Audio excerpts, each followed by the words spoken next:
గారు పలుకుబడి బాగుండాలా, తమ్ముడి గారు బాగా ఉండి మీరు ఆరోగ్యంగా ఉండి దశమంతులవి వారి కనుకున్న పనులు జరిగి కోరుకున్న కోరికలు వెళ్ళి జరుగుబడి బాగుండాలా, మీ కుటుంబాలు చల్లగా ఉండాలా, పెద్ద కుటుంబాలు అవ్వాలా, పలుకుబడి బాగుండాలా, అమ్మగారి పేరులో చల్లగా ఉండాలండి, చల్లగా ఉండాలండి.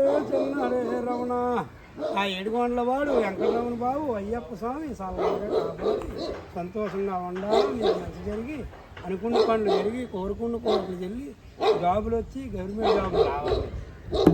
అమ్మగారికి మంచి జరిగి ఆరోగ్యం ఉండి దశమంతులవి ధనపురుషులవి అనుకున్న పనులు జరగాల, కోరుకున్న కోరికలు చల్లాల, అయ్యగారికి మంచి జాబులు వచ్చేవాళ్ళు, మంచి ఉద్యోగాలు వచ్చేవాళ్ళు. సింహాద్రప్ప ఏడుగొండల స్వామి వెంకన్న బాబు చల్లగా చూసి అమ్మగారికి దుర్గతల్లి శ్రీనివాసుడు అయ్యప్ప స్వామి చల్లగా చూస్తున్నాడు, సంతోషంగా ఉండాలి.